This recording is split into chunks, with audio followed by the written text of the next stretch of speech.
Around 3 p.m. on June 24th, the Tower A Vanke Financial Center in Foshan, Guangdong, suddenly began to shake, prompting the immediate evacuation of the office workers. This tower is approximately 110 meters tall, with 41 floors above ground. Staff who escaped the building said the whole ground was shaking and it felt like being on a boat. By around 3:40 p.m., more than 100 people had gathered outside Tower A after evacuating. I want to ask what happened. I don't know, the whole building was shaking. The building kept shaking. Look, it's shaking. There's an earthquake, it keeps shaking. It's shaking so much. The glass doors in the office were constantly shaking. I had to hold them with a lot of force to keep them still. The shaking was more intense around 2 or 3 in the afternoon, sometimes lasting for more than 10 seconds, sometimes just a few seconds. Many nearby companies have already let their employees work from home or gave them the day off. According to a woman working in the building who wished to remain anonymous, she felt the stairs shaking around 12:20 p.m., which worsened by 3 p.m. The higher the floor, the stronger the shake. Even the elevator doors were rattling loudly. She also mentioned that during the construction of Tower B and C nearby, there had been incidents of ground subsidence. However, Chinese media reported that the surrounding buildings of Tower A did not experience any shaking. Residents near Towers B and C, located within 100 meters, also reported no noticeable vibrations. The Earthquake Bureau confirmed that there was no earthquake in Foshan or the surrounding areas around 3:30 p.m. Foshan Vanke Financial Center consists of 3 office buildings. Designed as the most high-end, finance-focused skyscraper business complex in Foshan, it consists of high-end Grade A offices and a 5-star hotel. Tower A was completed and put into use in 2015, while Towers B and C were completed in 2019 and officially put into use in early 2020. On June 25th, the government of Changchun District, Foshan, issued a report stating that after receiving the incident report, relevant departments immediately organized experts to conduct an on-site investigation. Preliminary inspections by experts found no damage to the main structure of the building, no ground cracks or falling wall panels. A group consisting of provincial experts will be formed to further inspect and confirm the building's structural safety and start monitoring. Updates will be promptly released to the public. Our expert team conducted a preliminary inspection on-site this morning, reviewed the blueprints, and consulted on-site staff. Based on our initial discussions, no abnormal damage was found in the building. We believe the shaking did not affect the building's safety. The expert group also recommended strengthening the monitoring of the building, including settlement, tilt, and dynamic characteristics. In an interview with current affairs commentator Henry Lee, he said, "The official reports and expert opinions from the Chinese Communist Party often claim to maintain stability, essentially helping the CCP deceive the public. It frequently contradicts the objective facts." Director Gao said, "The shaking did not affect the building's safety. If the building is safe, then why conduct monitoring for subsidence and dynamic characteristics? Clearly, the building's safety concerns have not been fully addressed." The local earthquake bureau has already stated that there was no seismic activity recorded, so earthquake factors can be ruled out. The maximum wind force that day was only level 3, so wind impact can also be excluded. Since the adjacent B and C towers did not shake, it is speculated that the issue relates to the construction quality or geological conditions of this particular building. Changchun District is a flat alluvial plain with shallow layers mainly composed of sandy loam soil and silt, which are relatively loose and about 15 to 25 meters thick. The lower strata in Foshan are prone to karst formation, with frequent ground subsidence incidents. What about the ground subsidence during the initial construction of Towers B and C 9 years ago, mentioned by the woman? According to a report by Phoenix News Media, on the morning of July 26, 2015, in Foshan's CBD Changchun District, a side road next to the Vanke Plaza construction site on Jihua 5th Road collapsed, creating a sinkhole approximately 60 meters long and 50 meters wide. The protective barriers around the construction site's excavation pit all fell over, and the pit itself was about 10 meters deep. Foshan Vanke stated that the pit had been inactive for over a year. The investigation report released by the Foshan municipal government pointed out that the excavation support unit, Guangzhou Zhongmei Jingnang Foundation Engineering Company, did not strictly follow the design requirements for construction and quality control. Changes to the construction plan by the developer, Vanke, led to a prolonged suspension of the project, causing the support structure to degrade due to overextension. Necessary safety measures were also not taken, directly leading to the accident. The construction unit, Guangzhou Zhongmei Jiangnan Foundation Engineering Company, is a state-owned enterprise under the Guangdong Provincial Coal Geology Bureau. The developer, Vanke, was originally a subsidiary of the Shenzhen SASAC and later became controlled by the Shenzhen Metro Group, making it a local state-owned enterprise in Shenzhen. The design units for the Vanke Financial Center's 3 towers are Shenzhen A&D Architectural Design and Beijing CCI Architecture Design Company. A&D is a small enterprise with a registered capital of only 1 million yuan, while BCCI is a subsidiary of the central state-owned enterprise China International Construction Corporation. Although it can be inferred from the above information that the shaking of Tower A is not directly related to the 2015 ground subsidence of Towers B and C, we can observe that in this case, the developer, construction unit, and design unit are all large state-owned enterprises, which do not follow standards for construction, resulting in chaotic management and inadequate quality control. As at the time of this report, the local government has not released any further updates on the building shaking incident. It is difficult to predict whether this building will face future issues such as ground subsidence, tilting, or even collapse. However, subsidence incidents do frequently occur in Foshan. Recently, in early May, a medium-sized truck carrying stainless steel coils overturned due to a road collapse in Foshan City, Guangdong Province. The truck was driving normally when its tires suddenly sank into the ground. Witnesses said that one of the steel coils fell and completely crushed a nearby car's A-pillar and doors. Fortunately, no one was inside the parked car at the time. Footage from the scene shows a hole approximately 2 to 3 square meters wide and 60 to 70 centimeters deep. The local government responded that investigations ruled out drunk driving by the truck driver and suspected that the truck's severe overload crushed the concrete, causing the road to collapse. Some people question if the truck was overloaded or if the underlying issue was due to substandard construction, suggesting a thorough investigation was needed. Around noon, I heard a collapsing sound and went out to check. I found a large hole in the road. It seemed to be 3 to 4 meters deep. It looked like there was yellow muddy water inside, and I could see some pipes at the bottom. On September 18, 2023, a section of the highway in Foshan collapsed, causing a car to fall into the hole.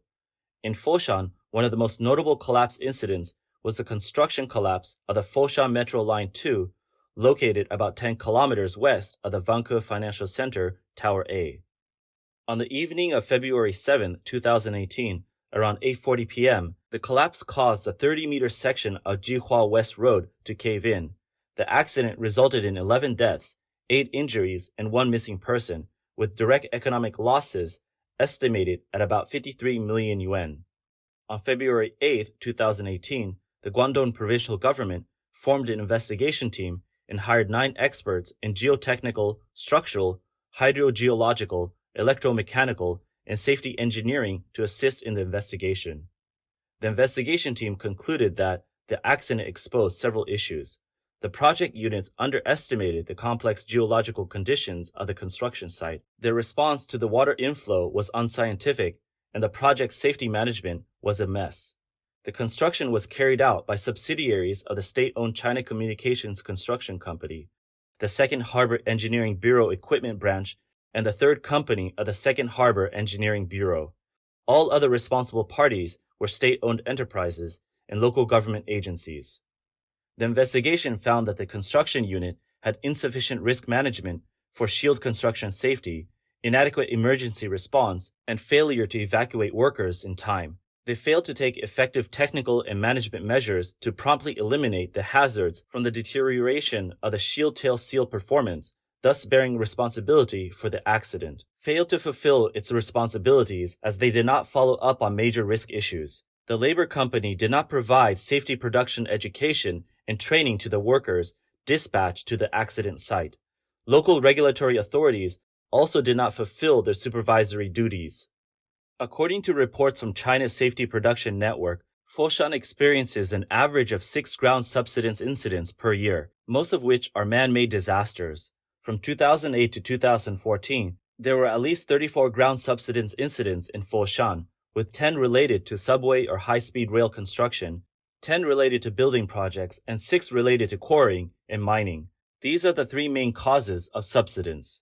Lu Jianxiong, the chief engineer of the Foshan Geological Bureau at the time, said that most of the current ground subsidence incidents are due to human construction activities. He emphasized that some construction companies, to save costs and shorten construction periods, excessively extract groundwater, causing changes in the geological structure and significantly weaken the ground's bearing capacity. For example, when discovering a large number of underground cavities, construction units should inject a large amount of cement slurry to fill the voids, which would increase construction costs, so many construction companies do not do this. In 2013, the same location on Zhixing Road in Nanhai District experienced 5 collapses within a year. Collapse incidents are common and frequent in China. From the above cases, we can conclude that the occurrence of collapse incidents is inevitable. But what are the deep reasons behind them? Many people have commented that the Vanke Financial Center Tower A has been built for less than 10 years and is already experiencing shaking issues, calling it a Tofu-Dreg project. Some people said that this Tofu-Dreg building is still relatively good since it hasn't collapsed, unlike many others.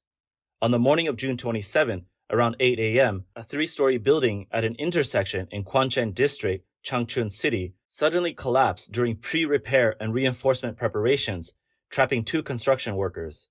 One person was rescued, and the other went missing. The accident also injured 4 people at the scene. Footage shows that the scaffolding built for repairs also collapsed with the building. The person filming stated that the building collapse also crushed a car. A witness revealed that they had recorded a video of the scene and posted it online, but were threatened by the police to delete it. They said they recorded the scene while taking their child to school, but were asked to delete the footage by the police station. A person commented that they are firmly against urban renewal, saying houses over 40 years old should be demolished and rebuilt. Not only this, building collapses and tilts are also common in China. On the afternoon of May 27th, one side of a residential building in Tongling City, Anhui Province, collapsed. The incident killed 4 people, and a 12-year-old girl had to have both legs amputated. The building had been in use for less than 25 years, and the community's renovation project had been completed in September 2022. From May 31st to June 4th last year, ground subsidence and tilting occurred in 42 high-rise residential buildings in the Country Garden residential community, Jinan District, Tianjin, causing walls to crack and deform, leading to the evacuation of over 3,000 people. From May 18th to the 21st in 2021, the 356-meter-high SEG Plaza in Shenzhen experienced multiple shakes, resulting in the emergency evacuation of 15,000 people. Experts insisted that the building structure was safe. The expert team attributed the building's vibrations to dynamic characteristics of the building and wind-induced resonance, despite the wind speed being only 10 meters per second that day.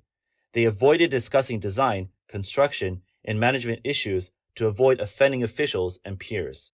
However, there are at least 3 issues with SEG Plaza that cannot be ignored. 1. The steel and concrete structure of SEG Plaza has inconsistent thermal expansion and contraction coefficients. Is there a separation between the concrete and the steel pipe wall? 2. SEG Plaza was constructed at a rate of 1 floor every 2.7 days. Was this speed too fast? 3. The construction started before the blueprints were finalized, with design, construction, and modifications happening simultaneously. Does this approach have inherent problems? As for whether similar issues exist in the construction of the Vanke Financial Center in Foshan, we cannot find relevant information to make a conclusion. In China today, many of the so-called experts in various fields lack any moral standards or constraints. Without these, they become academic opportunists driven by power and money, rather than genuine experts who can speak the truth. China current affairs commentator Wen Zhao said that China's so-called expert community is less effective the closer it gets to the top. This is not because they become stupid when they become academics, but due to systemic issues. Academic discourse becomes a form of power, making it a target for corruption and co-optation. In China, Tofu-Dreg projects are frequent, with issues in design, engineering management, organization, and quality supervision. The ultimate reason for these problems lies in the entire CCP system. The CCP operates under a centralized authoritarian decision-making mechanism. From various levels of government to research institutions, universities, and enterprises, they follow a one-voice model. It is common for unqualified leaders to direct experts. These leaders set directions that cannot be questioned, and subordinates must focus solely on execution. Even if a decision is technically unfeasible, it must be followed if the leader insists. As a result, officials promoted within the CCP system are essentially flatterers. As long as the CCP exists, Tofu-Dreg projects will continue to be widespread in China. The shaking incident of the Vanke Financial Center might ultimately fade away like the SCG Plaza shaking incident. The expert group will help the government deceive the public, and the government will suppress speech, leaving the truth and unsolved mystery to ordinary people.